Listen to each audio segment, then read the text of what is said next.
আমি তো অবশ্যই বাংলাদেশের সানি লিওন, কারণ আচ্ছা, মানলাম তুমি বাংলাদেশের সানি লিওন। এখন আমার ছোট্ট মনে ছোট্ট একটা প্রশ্ন, তোমার দুষ্ট ভিডিওগুলো কোন ওয়েবসাইটে গেলে আমরা দেখতে পারবো? হচ্ছে ও ইন্ডিয়া যে দেশটা, সেখানে হচ্ছে সানি লিওন কাঁপাচ্ছে, কারণ সব নায়িকার থেকে সুন্দর, সব নায়িকার থেকে দেখতে আকর্ষণীয়।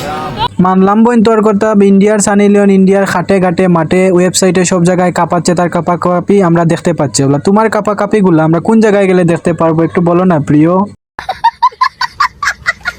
অবশ্যই আমিও ওরকমই হব। আমি তুমিও ওরকম হবা, মানে তুমি এটাই বুঝাইতে চাচ্ছ যে তুমিও আগামীতে সানি লিওনের মতো হবা। তাইলে আমরা এটা আশা করতে পারি যে সানি লিওনের মতো আগামীতে তোমারও আমরা 19-20 ভিডিওগুলো ওয়েবসাইটে দেখতে পাইবো।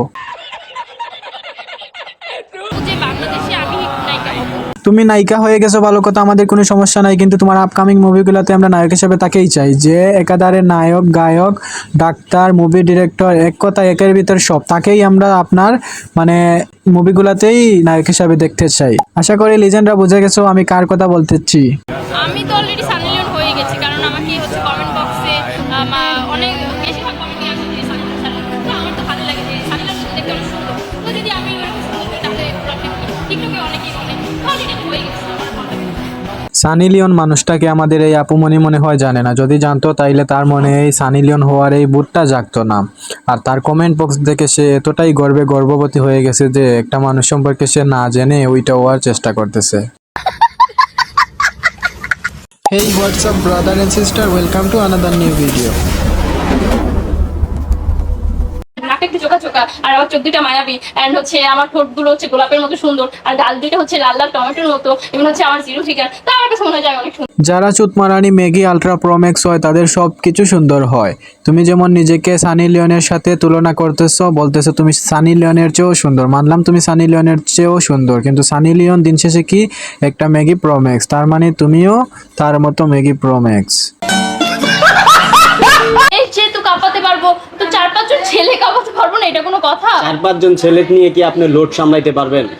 হ্যালো জনিদা, মেহেদি ফ্রম আফ্রিকা স্পিকিং। আপনি শুনতে পাচ্ছেন? ওকে, আমাদের এখানে তো একটা মেয়ে আছে যে কিনা 4-5 জন পুরুষ একাই কাঁপাতে পারে। তো আপনি তো আপনার মুভিগুলোতে 4-5 জন নায়িকা নিয়ে আপনি একাই কাঁপান, তো আমাদের এই নায়িকা আপুটাকে আপনি একাই কাঁপিয়ে দেন তো। ওকে, আপনি আসতেছেন? ওকে ওকে, আই ওয়েট ফর ইউ।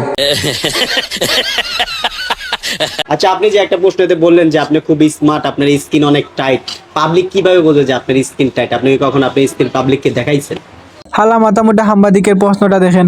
তার প্রশ্ন শুনে বোঝা যাচ্ছে যে আমাদের এই আপুমনি বুরকা হিজাব পরে তার কাছে ইন্টারভিউ দিতে আইছে, যার কারণে সে তার শরীরটা দেখতে পাইতেছে না। অথচ তার চোখের সামনে একটা কুলামুলা পোশাক পরে এই মেয়েটি বসে আছে এবং কতক্ষণ পর পর তার শাড়িটা টান দিচ্ছে।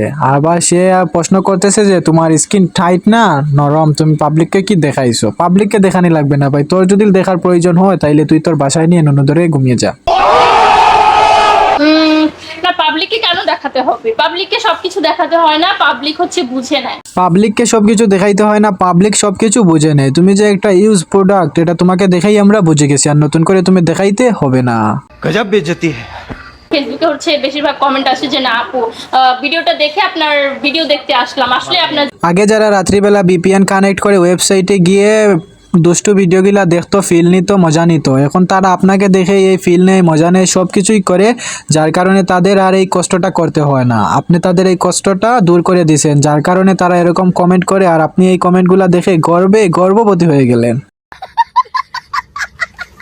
কি বলে করবে মানে যারা এখন আপনার ওই যে টাঙ্কির ছিদ্র কি বন্ধ হয়েছে? আপুমনি একটু ধৈর্য ধরেন, এই পাবলিক প্লেসে কাপড় টেনে নিচে নামানোর দরকার নাই। জনিদা আসতেছে, আসার পর একসঙ্গে নিচে নামিয়ে দিবে, সমস্যা নাই।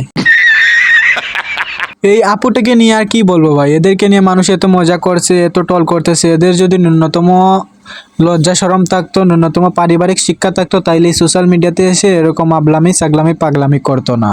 এরা যে ভাইরাল হবার জন্য এসব কিছু করতেছে, পাগলামি সাগলামি করতেছে, এটা বোঝার আর বাকি নেই। দেখেন ভাই, দুই একটা ফেসবুক পেজ ব্যতীত এদের ভিডিও কিন্তু অন্য কোনো কোথাও থেকে কেউ আপলোড করতেছে না। এই যে যেখানে সাংবাদিকরা কয়টা আছে, এরাই এদেরকে টাকা নিয়ে এদেরকে ভাইরাল করে দিতেছে, এটাই হচ্ছে তাদের বিজনেস। এর আগে এই সাংবাদিকরাই আরো কয়েকজন মানুষকে ভাইরাল করছে, এগুলো তো আপনারা দেখছেন। এই যে শিপন, এরপরে এই মাঝখানে একটা ছিল না, এই হুজুর থেকে টিকটকার হয়েছে, মাথায় চুল টুল কালার করছে, এগুলাই হচ্ছে তাদের বিজনেস। মানুষ ভাইরাল হওয়ার জন্য তাদের কাছে যায়, কিছু টাকা দেয় আর তারা ভাইরাল করে দেয়। পৃথিবীতে সবচাইতে সুখী মানুষ হচ্ছে তারাই, যাদের কোনো লজ্জা শরম নাই। তার জলযন্ত্র প্রমাণগুলা হচ্ছে এই মানুষগুলা। আচ্ছা যাই হোক, আমাদের এই আপুমনিকে নিয়ে আর একটা ভিডিও আমার চ্যানেলে আপলোড হয়ে গেছে, যারা দেখেন নাই কমেন্ট বক্সে লিঙ্ক দিয়ে দিব, আপনারা দেখে আসতে পারেন।